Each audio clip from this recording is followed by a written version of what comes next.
तो बहुत बहुत स्वागत है, बहुत बहुत खैर मकदम। आपका मुखिया जी, आपका पूरा नाम क्या हुआ? मैं मुखिया मोहम्मद गुलाम रसूल अंसारी, ग्राम पंचायत राज सोनवर्षा। आपकी चैनल को भी मैं खैर मकदम करता हूँ।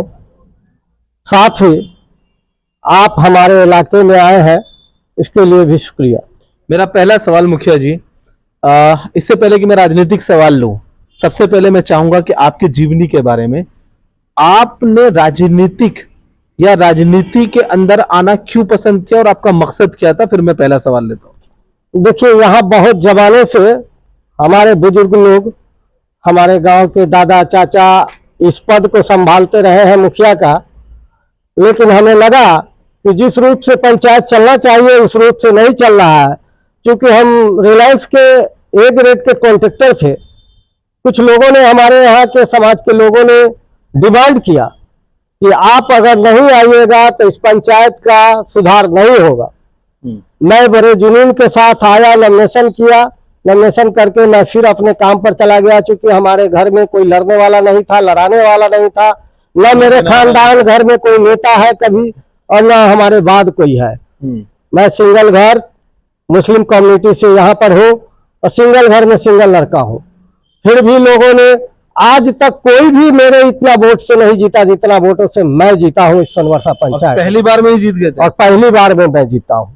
देखिए, एक अद्भुत स्टोरी की तरफ आपको लेके जा रहा हूं, क्योंकि यहाँ पर बहुत सारे राजनीतिक लोग हैं, राजनीतिक लोगों की कोई कमी नहीं है, लेकिन एक टेक्निकल पर्सन को, एक इंजीनियर पर्सन को, एक इंजीनियर माइंड को देश के, अपने क्षेत्र के विकास के लिए लोगों ने चुना।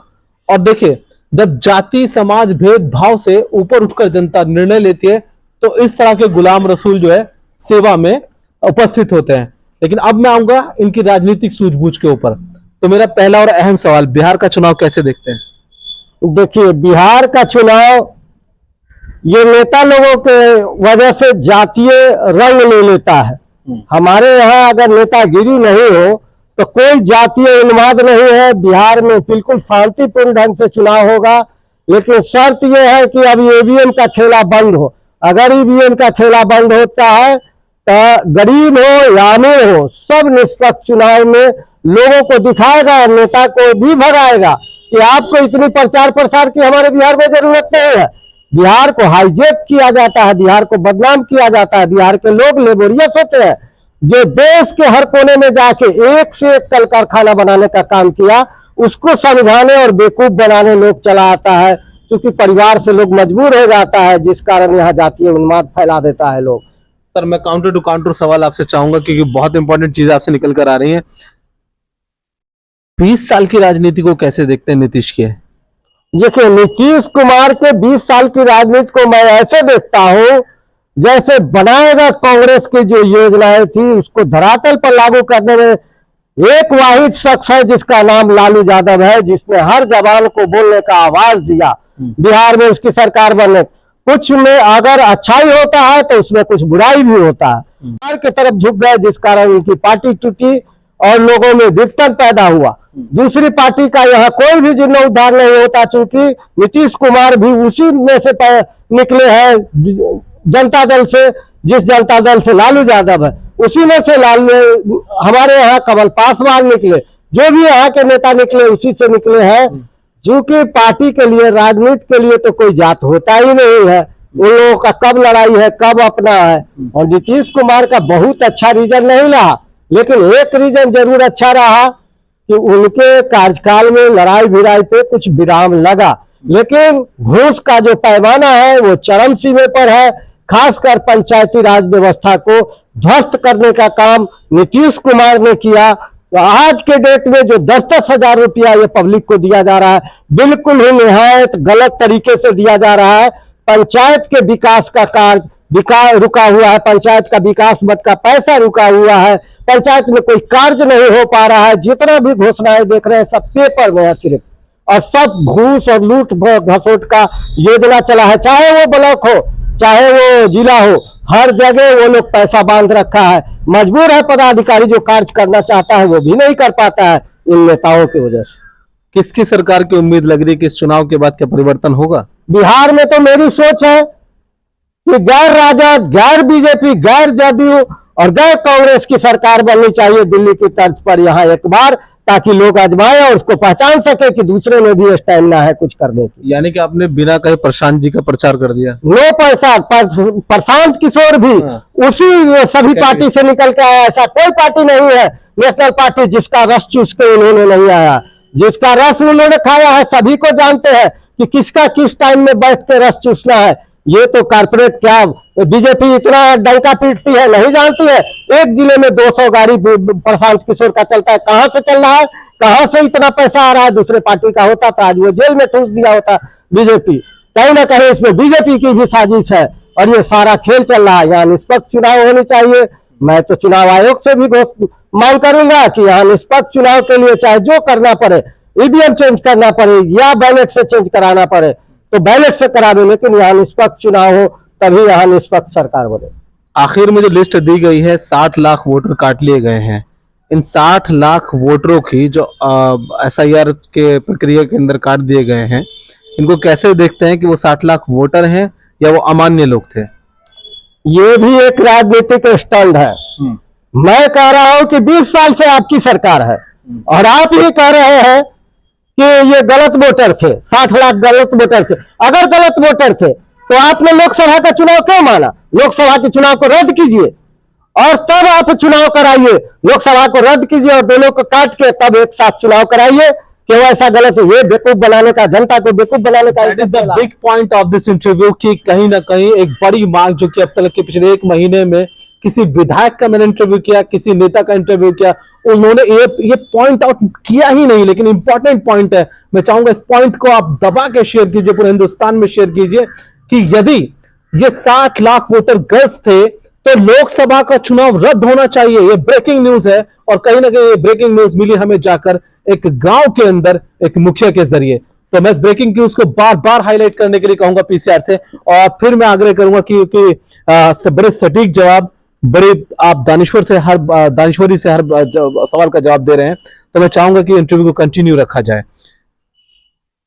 मुखिया जी, आपके कार्यकाल के अंदर जो 3 साल का लगभग आपका कार्यकाल पूरा हुआ, उस कार्यकाल के अंदर मुझे 2 या 3 काम ऐसे गिनवाओ, उन कामों को सोचकर आप अकेले में बैठकर सोचते हो कि अल्लाह तबारक व तआला ने, ईश्वर ने आपसे वो काम लिया।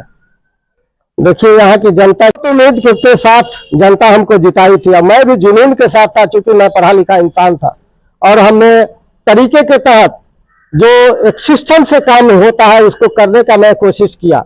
लेकिन जितने भी पहले के नेता लोग थे, हमारे पीछे बहुत सारे लोग लगे, फिर भी मैं जुनून के साथ काम किया, जिसमें अब तक मैं 9 PCC रोड बनाया हूँ और मैं यहाँ से पर स्वास्थ्य भवन का जीर्णोद्धार किया, आंगनबाड़ी का जीर्णोद्धार किया, साथ ही एक कब्रिस्तान, विवादित कब्रिस्तान बार बार हुआ करता था जिसको मैं 4 दीवारी कराने का कोशिश किया और उसको कराने में मैं कामयाब रहा। और इन सब कामों को इस तरह से कराया पारदर्शिता के तहत कि मैं जिले के किसी भी आला पदाधिकारी, अपने प्रखंड के किसी भी आला पदाधिकारी, सूबे बिहार के किसी भी सरकार से मैं मांग करता हूं कि हमारे जांच की जाए हमारी काम को, और हमारी काम को मैं स्वयं कहता हूं कि मेरी काम को जांच करके मेरा पेमेंट किया जाए।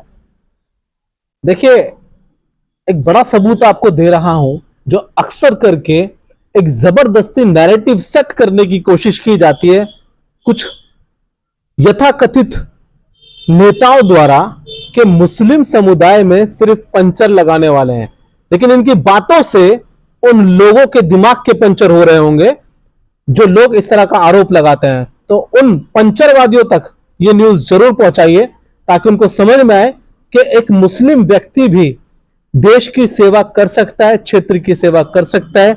मैं आऊंगा अगले सवाल पर। जब आपने चुनाव लड़ा, क्योंकि आपके अपने समुदाय के वोट इतने ज्यादा नहीं है, आपने कहा कि आपका परिवार भी एकल है, डर नहीं लगा कि कहीं ना कहीं जो है दूसरे समाज के लोग हैं, कोई दबाव बनाएगा कि वोट में नहीं खड़ा होना है, चुनाव में नहीं खड़ा होना है?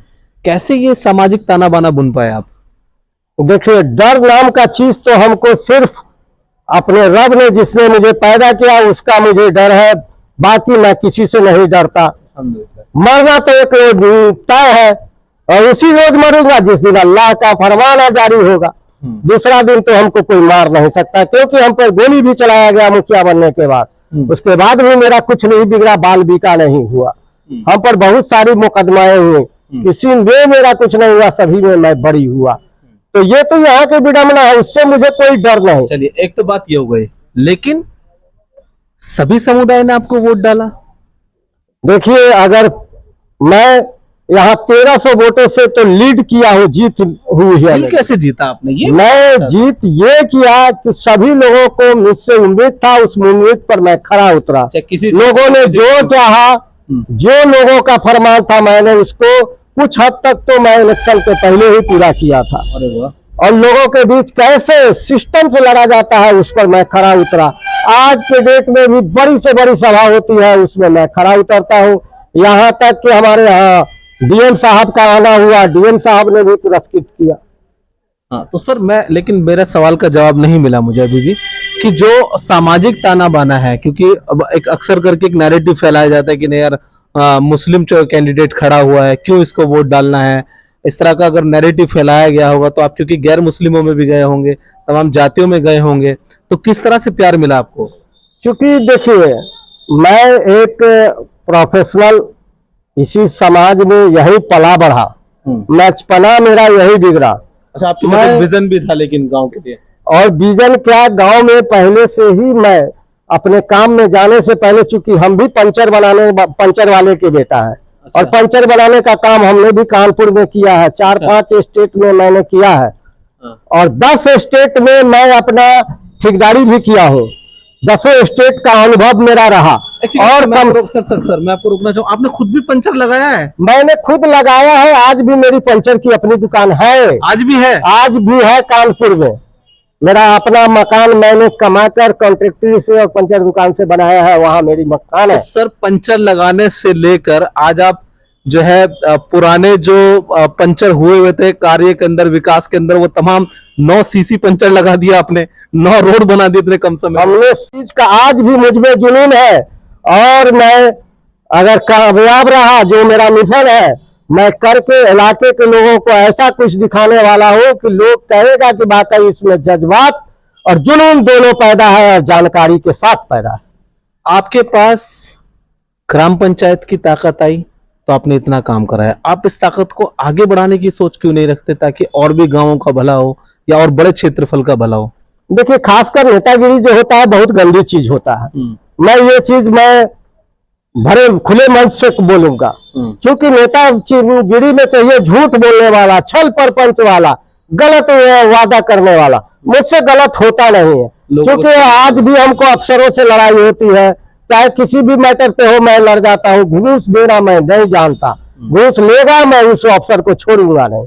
इसलिए मेरा कार्य किया हुआ 2-2 साल का, 2.5 साल का कार्य किया हुआ लगभग 80 लाख रुपया आज भी सरकार के यहाँ फंसा पड़ा है। मैं घूस नहीं देता हूँ, मेरा पैसा नहीं रिलीज होता। देखिए, एक और बड़ा आरोप जो है खुले मंच से जो है कहीं ना कहीं दूसरा पिक और जबरदस्त पॉइंट निकल कर आया है कि कहीं ना कहीं सॉरी, कहीं ना कहीं जो है ये पहले प्रधान ऐसे हैं जो सरकार से कॉम्प्रोमाइज करने के लिए तैयार नहीं है। इन पर गोलियां चली, इनको घेरा गया, इनका पैसा रोका गया, लेकिन फिर भी निडर तरीके, और हम भी निडर तरीके से हर घटना को, हर मौजूदा हालात को दिखाते हैं और चलाते हैं। इसीलिए आप हमको शेयर करते हैं, सराहते हैं, हमारे कार्य को सराहते हैं। ये बेहद खास इंटरव्यू, क्योंकि मुझे भी खुद एक्सपेक्टेशन नहीं था कितनी खास बातें जो आप तक पहुंचने वाली है। चुनावी माहौल है आपके क्षेत्रवासियों के लिए, बिहार वासियों के लिए, क्या संदेश है आपका? देखिए, चुनावी माहौल में मैं कहना चाहूंगा अपने क्षेत्रवासियों को, ये 5,000 और 10,000 के भूल भुलैये में ना आवे, निष्पक्ष होकर मतदान करें और किसी के बहकावे में ना आए। चुनाव एक वक्त आया है कि अगर एक दिन की गलती आपसे हो गई वोट गिराने में, तो उस दिन का खामियाजा पूरे 5 साल तक आपको, आपके जनरेशन को और आने वाले वक्त में सारे लोगों को झेलना पड़ेगा।